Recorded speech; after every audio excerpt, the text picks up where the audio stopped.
I've been on eBay again. We've got an unboxing video today.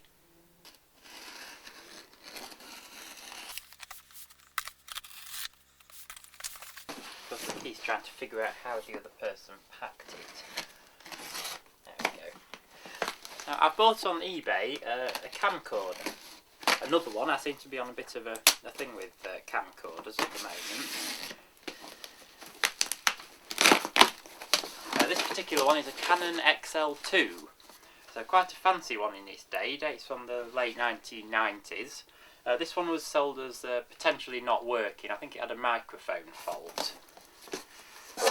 It's in a small box, so it'd be interesting to see how it comes. There we go. Alright. We've got a microphone with an enormous dead cat on it. A nice big viewfinder. It was sold as having all sticky plastic. I don't know if you can see on that, the plastic is very sticky. I think it's that rubbery coating these sorts of things have. I've got lots of other things with this like rubbery coating. It goes bad over the years. You have to scrub it all off. There's nothing you can really do about it. You just have to get rid of it. Now, I think it was sold as the microphone not actually working, so it's probably this, so it might be a fault with the camera. That there is the shoulder pad, because you can shoulder mount it. Nice big lens hood. Actually, I think it's actually quite an enormous lens that the camera has. There we go, plenty of packing peanuts.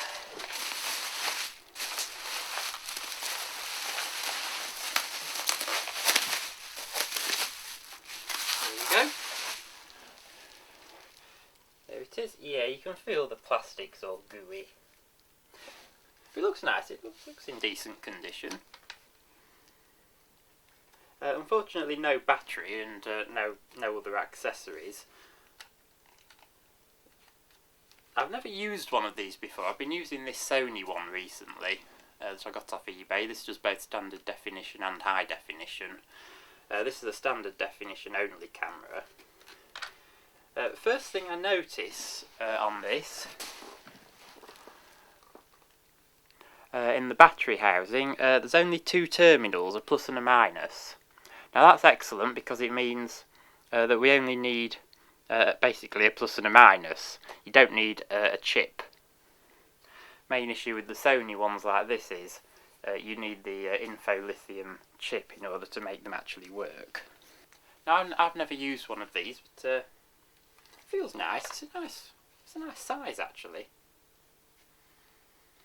You can hold it with the top handle. You can hold it like this if you don't. It's all sticky. If you have to clean it, but yeah, you can hold it like this. Feels nice.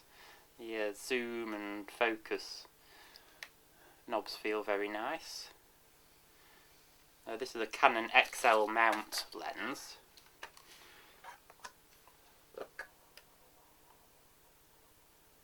Yeah, lens needs a bit of a cleaner. It's all right.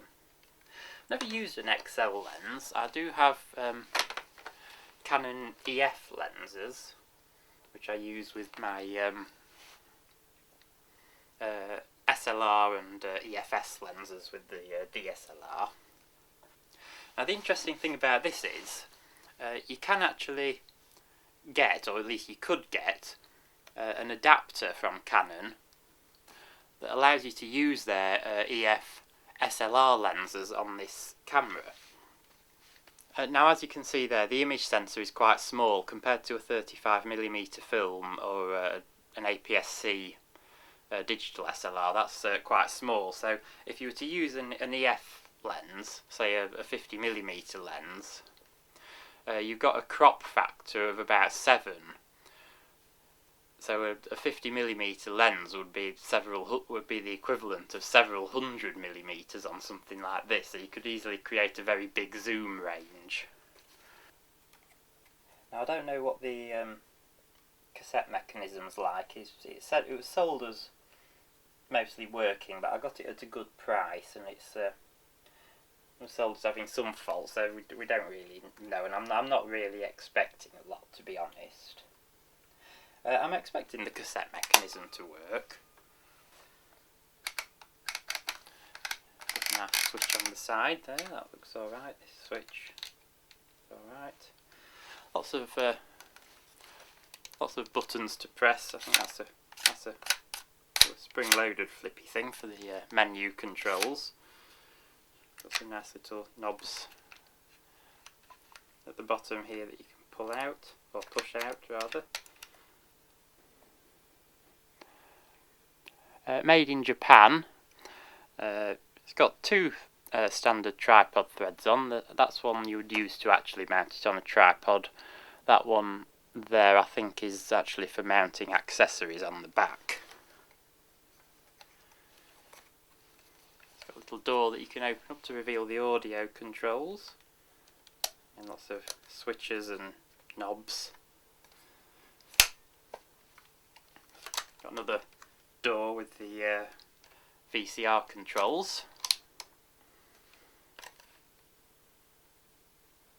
The door on the back with some phono connectors. Yeah, so that's the unboxing and the very quick look at it. I think I'll go and hook it up to a power supply and see if I can get it working.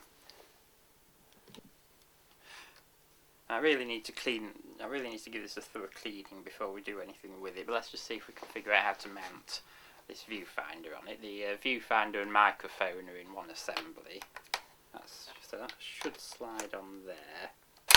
Oh, that's it. So that goes on there. And that just tightens up. So then I can hold the camera at something like this to use. I've mounted the little shoulder pad on, the lens on, and then I can hold the camera something like that. And that's actually not a bad design. That's actually not a bad design for a camera, I think, because I can see quite clearly into the viewfinder. It does feel a bit front heavy, I'll give them that. But I can feel the zoom controls nicely. It feels quite easy, feels like it'll be very easy to press the buttons on the zoom controls here. I actually struggle to hold a camera like this Sony one that I'm recording this on. I sometimes struggle to hold it because it's quite small and the buttons are a bit fiddly, whereas this has an enormous zoom button. This viewfinder, the piece of rubber is obviously a bit past it, but it's got a massive lens on it and I can just hold it like that and see straight into it. If I intend to use it at all, I think what might be beneficial would be to attach maybe a custom battery pack on the back. And that would give it a bit of counterweight. Because for this it just sort of rests on your shoulder like that. But there's no counterweight, so the weight's all on your arm. I know that's something some people do complain about. Anyway, the viewfinder has a plug that plugs in there, and the microphone has a connector. It has a standard TRS jack and a separate power jack. It doesn't come with XLR plugs, unfortunately. But that plugs in there. It also has a separate zoom and record button on the top for if you're holding it on the top.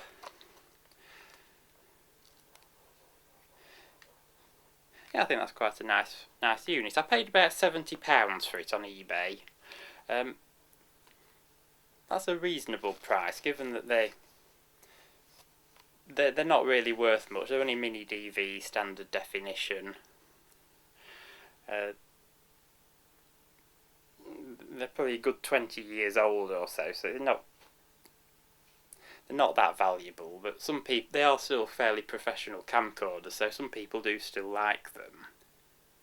Because of that, they do still sometimes command a reasonable price. Anyway, I got this as quite cheap because it's faulty. Hopefully I'll be able to repair it.